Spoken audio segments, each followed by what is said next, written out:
బాగున్నారా? నేనైతే చాలా బాగున్నానండి.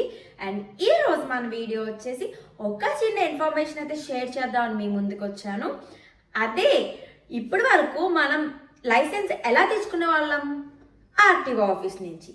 బట్ ఇప్పటి నుంచి అయితే గవర్నమెంట్ ఒక కొత్త రూల్ జూన్ 1 నుంచి అయితే పాస్ చేసింది.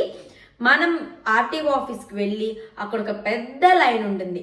ఆ లైన్లో నుంచి ఫామ్ ఫిల్ చేసి అప్లై చేసి తర్వాత ఎగ్జామ్ క్వాలిఫై అయ్యి ఇంత పెద్ద ప్రాసెస్ చేసిన తర్వాత అయితే మనకి లైసెన్స్ వచ్చేది.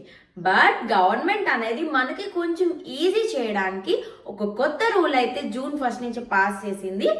అదేంటంటే మనం ఆర్టీఓ ఆఫీస్కి వెళ్ళనవసరం లేకుండా మన దగ్గరలో ఉన్న డ్రైవింగ్ స్కూల్కి వెళ్ళాలి.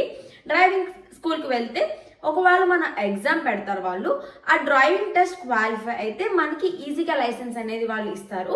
ఒకవేళ ఫెయిల్ అయితే మనకి డ్రైవింగ్ రాకపోతే వాళ్ళే మనకి డ్రైవింగ్ నేర్పించి డ్రైవింగ్ లైసెన్స్ అనేది ఇష్యూ చేస్తారు. ఇది మనకు కొంచెం ఈజీ చేయడానికి గవర్నమెంట్ అనేది కొత్త రూల్ అయితే పాస్ చేసింది. దీన్ని అందరూ యూటిలైజ్ చేసుకోండి.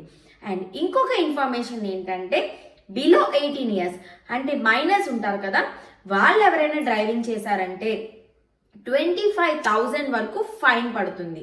ఇది గవర్నమెంట్ అనేది రిలీజ్ చేసింది. ప్లస్ 25,000 ఫైన్తో పాటు వాళ్ళకి 25 years వరకు లైసెన్స్ అనేది క్యాన్సిల్ అవుతుంది. సో ఎవరైతే మైనర్స్ ఉన్నారో బీ కేర్ఫుల్, డ్రైవింగ్ అయితే చేయకండి.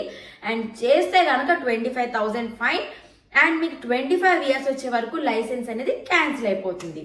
సో ఈ వీడియో కనుక మీకు నచ్చినట్లయితే ఆర్ ఇన్ఫర్మేటివ్గా అనిపిస్తే please do like, share and subscribe. Bye everyone.